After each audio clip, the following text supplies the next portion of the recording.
We are standing at the threshold of a new timeline. You are looking at the door marked 2026. It is a golden door, shining with the promise of new money, restored health, and perfect self-expression. You have your goals written down. You have your vision board prepared. You are ready to march forward. But there is a problem. You are not standing at that door empty-handed. Without realizing it, you are dragging a heavy, rusted iron trunk behind you. Inside this trunk are the disappointments of 2025. The arguments you had in 2024. The money you lost 3 years ago. The person who betrayed you 10 years ago. You are trying to walk through a narrow door of abundance while dragging a wide load of misery. And the spiritual law is precise. You cannot take the old into the new. If you drag that trunk into 2026, the new year will simply be a clone of the old year. Today, we are not just planning. We are performing spiritual surgery. We are going to cut the cords that bind you to the past so that you can walk into your future free, light, and dangerously magnetic to wealth. Florence Scovel Shinn taught us a terrifying but liberating truth. Resentment is a violation of the law of love, and therefore, it is a violation of the law of wealth. Many people ask, why is my money blocked? I am saying the affirmations. I am visualizing the checks. But the money does not come. It is often because there is a wall of resentment between you and your supply. Think of your wealth as a mighty river that wants to flow to you. Now, think of your resentment, your anger, and your regret as giant stones that you have piled up in the middle of that river. You built a dam. You did it unconsciously, but you did it. Every time you replay a memory of someone who hurt you, you add another stone to the dam. Every time you complain about how unfair 2025 was, you add cement to that wall. The water of wealth is pushing, but it cannot get through. Today, we are going to dismantle that dam, stone by stone. The Bible speaks of the renewing of your mind, but you cannot renew a mind that is crowded with old furniture. Imagine your subconscious mind as a living room. Right now, it is filled with broken chairs of regret and old, dusty rugs of self-pity. You are trying to bring in a beautiful new golden throne, which is your prosperity for 2026, but there is no room to put it down. You must throw out the old furniture first. This is what we call the law of substitution, but before you can substitute, you must eliminate. The ancients called this catharsis. Florence called it casting the burden. But I call it the great financial cleansing. If you are brave enough to do this work with me today, you will feel a physical shift in your body. You will feel lighter. And when your vibration rises, your bank account must rise to meet it. It is law. Let us talk about the old man. In metaphysical terms, the old man is not a person. It is a state of consciousness. It is the version of you that lived through 2025. That version of you did the best it could, but it was limited. It had fears. It had doubts. It reacted to circumstances. Now, the new man or the new woman is the Christ consciousness within you, the fourth dimensional self that knows no lack and no limitation. The transition from 2025 to 2026 is your opportunity to let the old man die so the new man can be born. But the old man fights to survive. He survives by feeding on your memories. He whispers to you, "Remember what they did to you? Remember how you failed in November? Remember that debt? As long as you listen to him, you keep him alive. And as long as he is alive, he runs your financial life." We are here to serve an eviction notice to the old man. Let me share a story that Florence Scovel Shinn documented, which perfectly illustrates how resentment blocks cold, hard cash. There was a woman who was destitute. She was incredibly poor, living in a constant state of anxiety. But her poverty was not caused by a lack of talent or a lack of opportunity.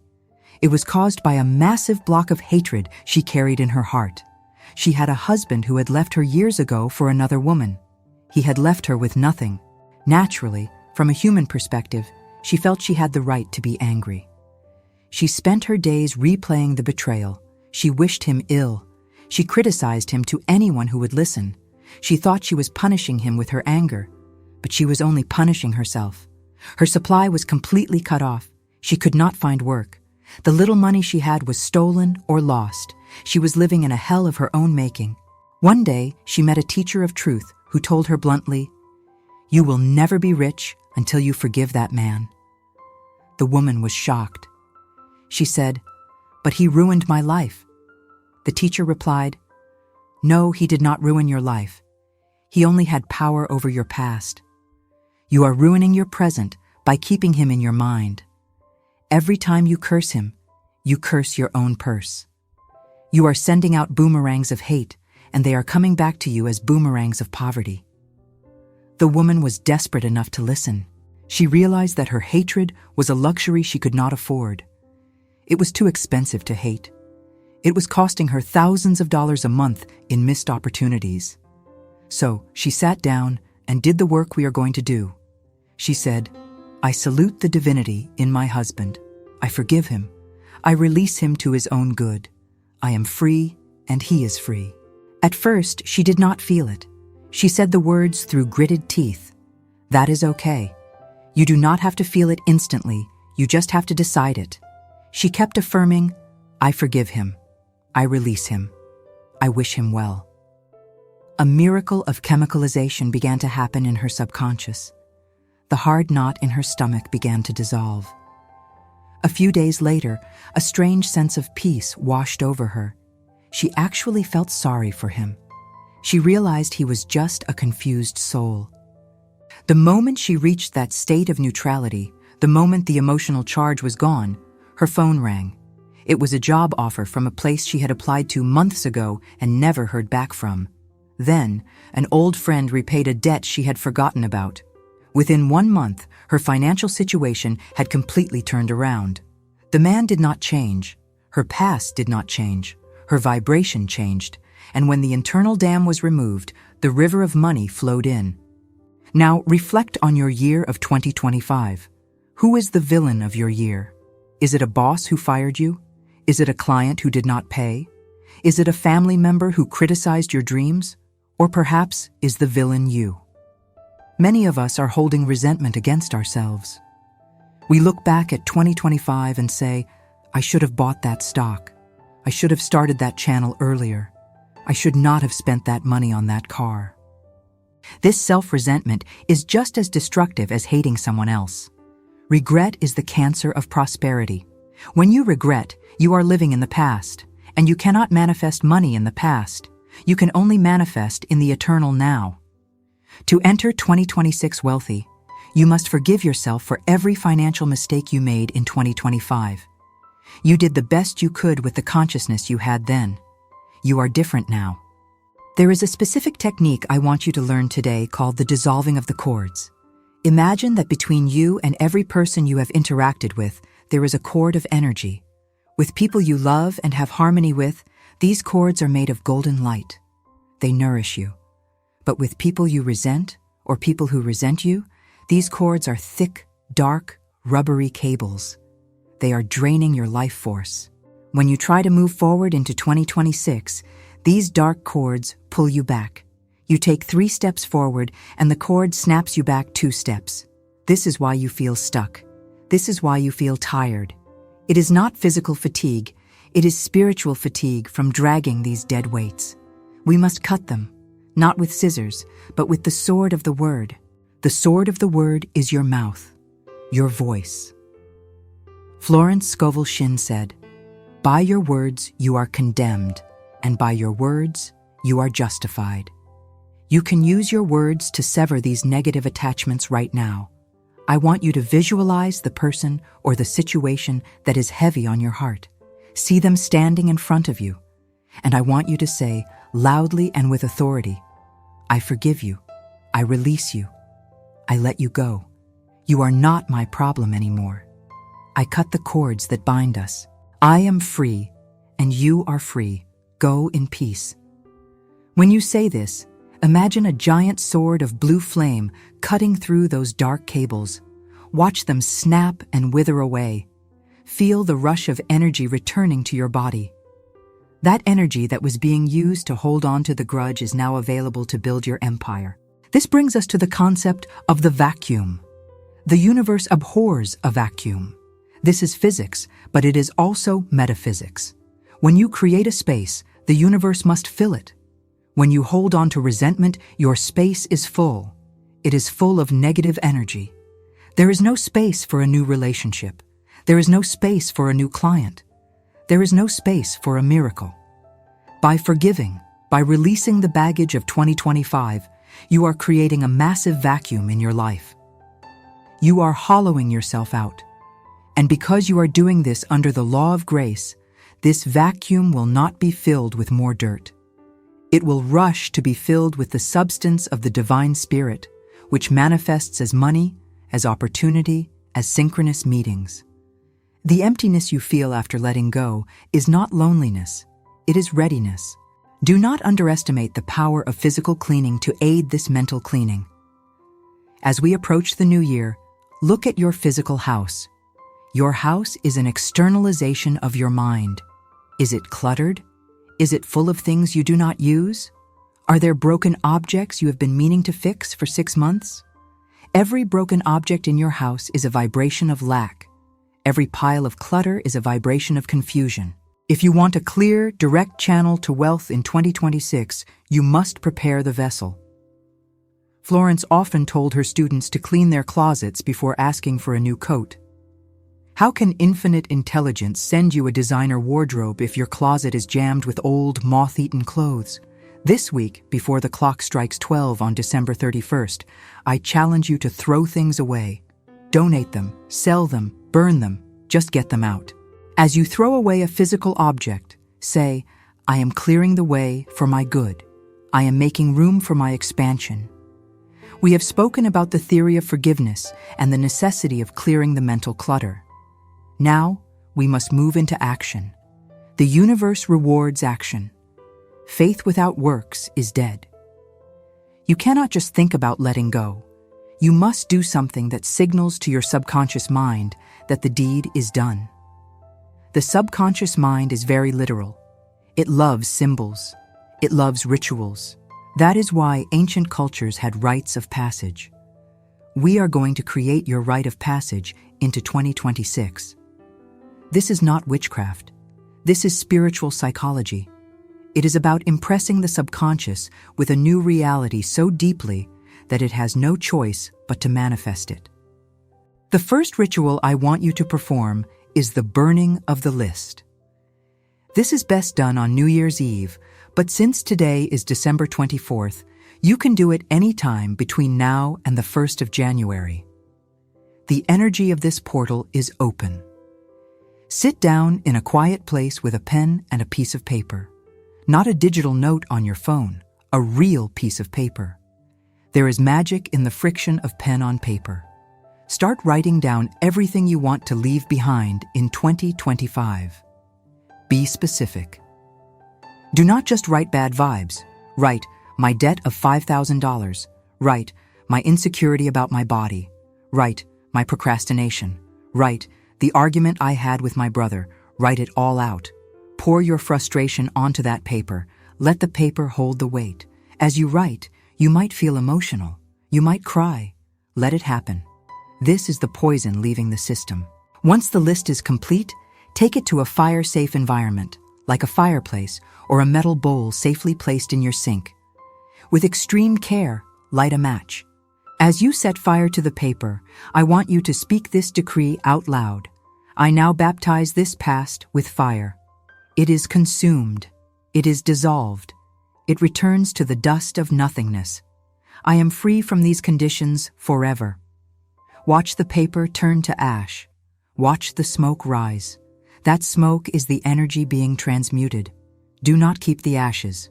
Flush them down the toilet or throw them in the wind. It is gone.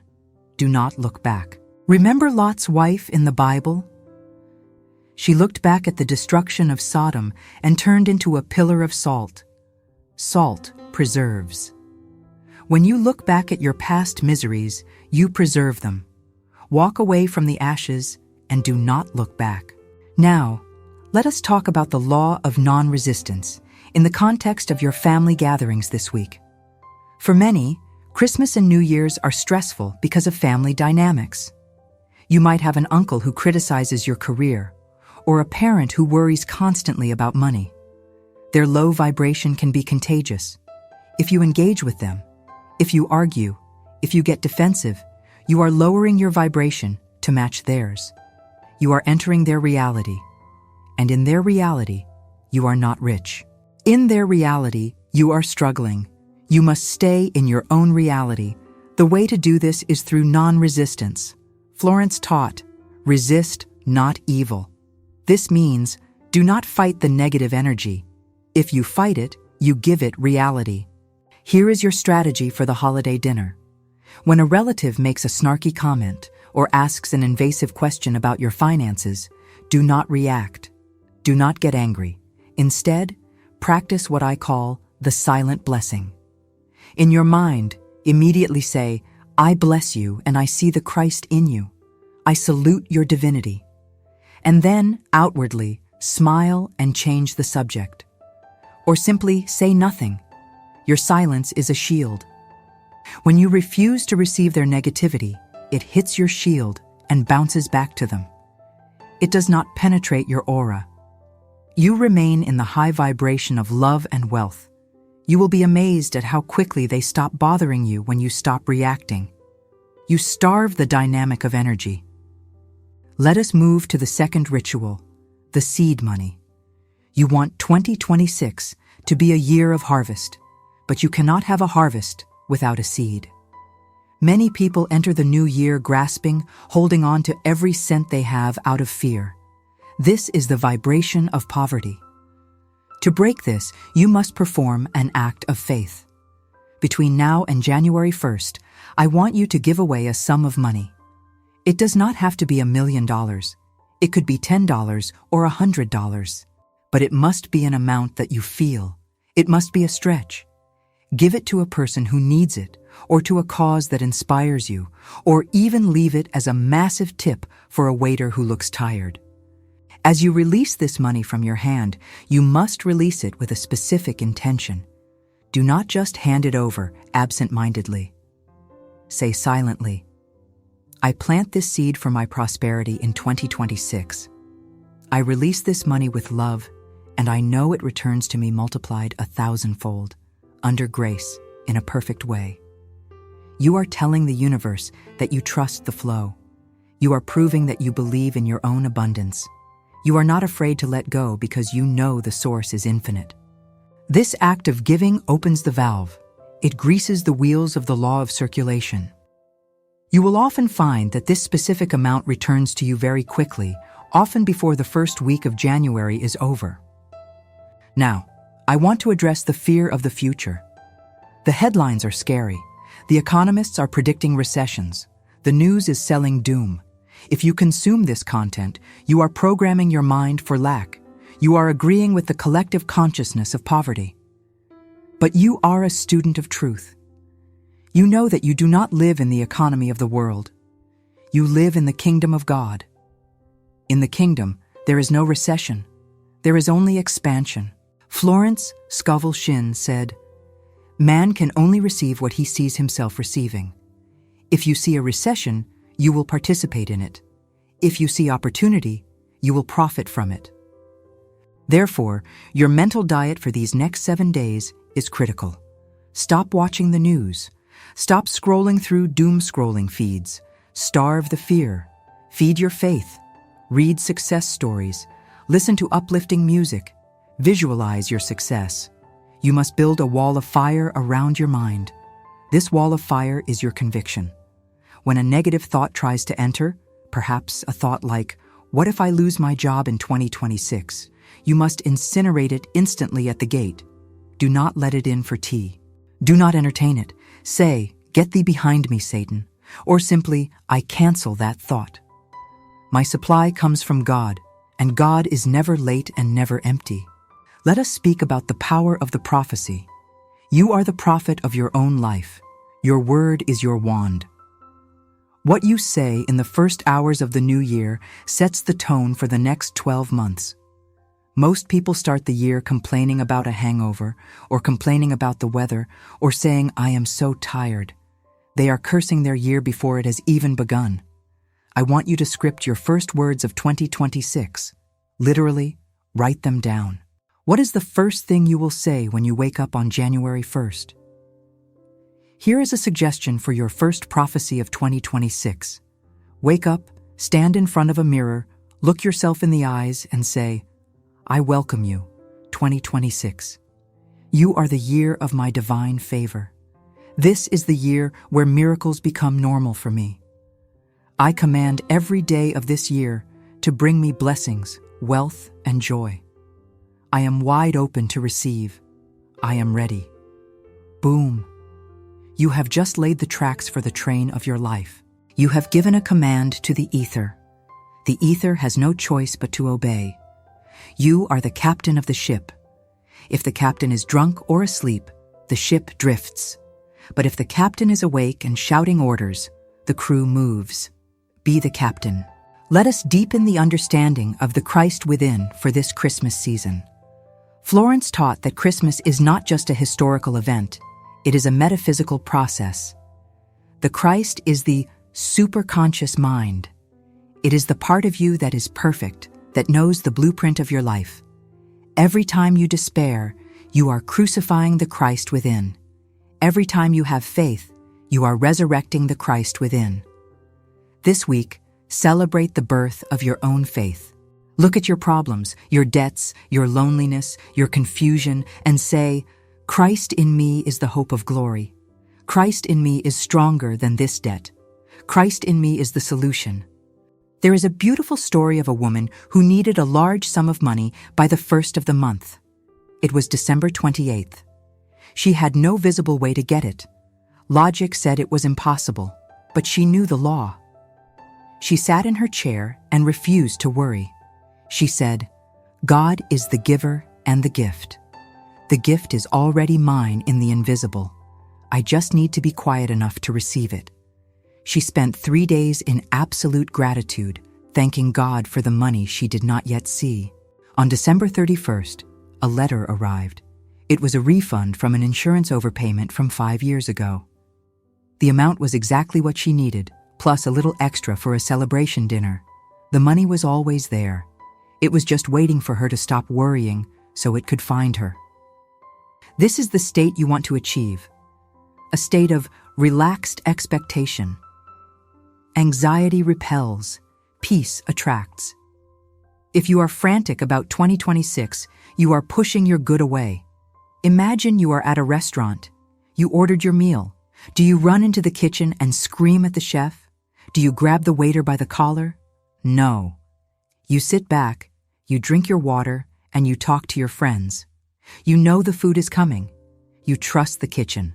The universe is the kitchen. You have placed your order. Now sit back, relax, trust the chef. Your meal is being prepared, and it is delicious. We are now in the final stretch of our preparation. We have cleared the past, we have set the rituals, and we have understood the prophecy. Now, we must seal this work with a vision for the entire year ahead. You are not just living day by day anymore. You are the architect of a cathedral called 2026.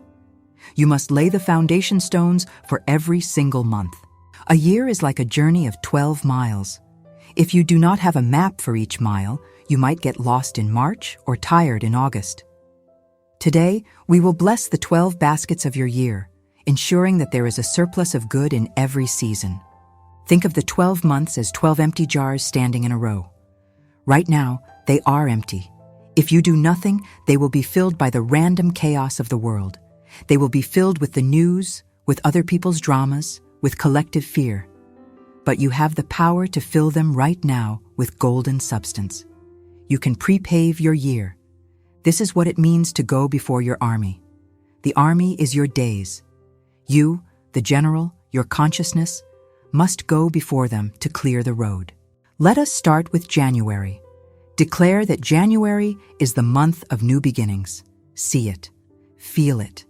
It is not a month of post-holiday blues. It is a month of energy. In January, Unexpected opportunities knock on your door. February is the month of love and harmony.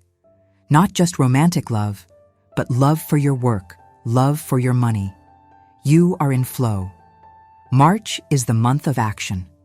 Projects you start in March explode with success. April is the month of rain and growth. Your investments grow, your knowledge grows. May is the month of miracles. Something you thought was impossible happens in May. June is the month of half-year harvest. You celebrate a big win. Continue this in your mind. July is freedom. August is power. September is wisdom. October is balance. November is gratitude. And December of 2026 is the month of completion and overflow. Do you see? You have just claimed the territory. You have planted a flag on every hill of the new year. When you get to May, the miracle will be there waiting for you because you placed it there today. You sent it ahead, like sending a supply drop to yourself in a video game. Now I want to give you a secret weapon for the moments of doubt that will inevitably come. Because let us be real, the old man does not die quietly. He will try to come back. Sometime in mid-January, or maybe next week, a fear will strike you. A bill will come that looks too high. A rejection will happen. In that moment, your knee-jerk reaction will be to slide back into the old suitcase. You will want to say, "See, it doesn't work. I'm still broke." In that exact moment, you need a pattern interrupt, a phrase so powerful it shatters the illusion of lack instantly. Here is the phrase I want you to memorize. Write it on a card. Put it in your wallet. The phrase is, "I have a magical work in a magical way. I give magical service for magical pay." Why magical? Because it bypasses the logical mind. The logical mind says, you work hard for hourly wages.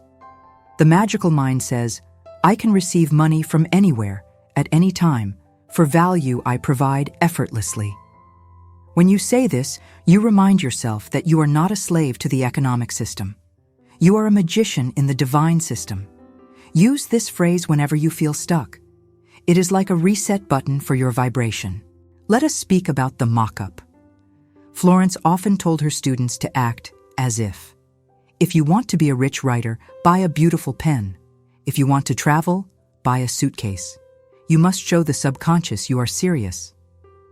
In these final days of the year, do one thing that the rich you of 2026 would do. Maybe it is buying a high-quality coffee instead of the cheap instant one.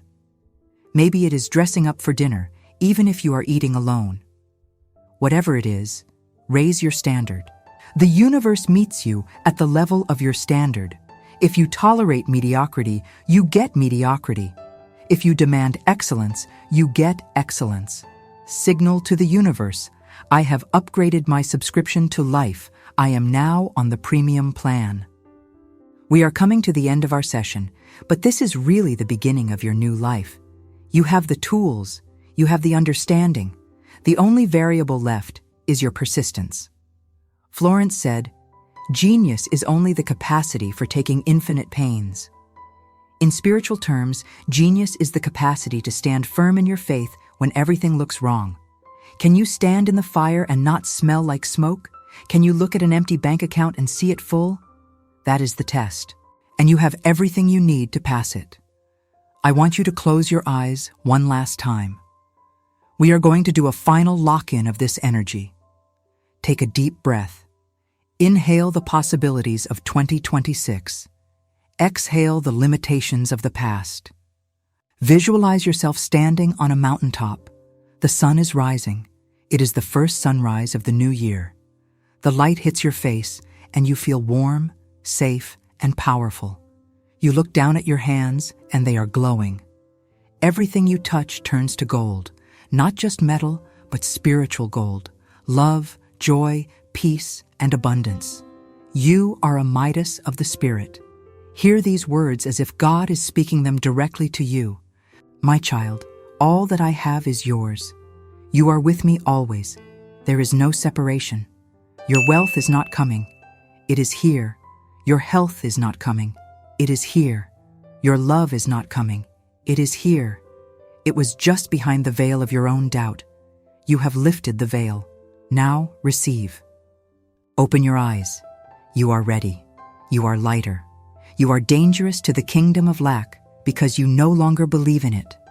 Go forth and conquer your year. Do not look back.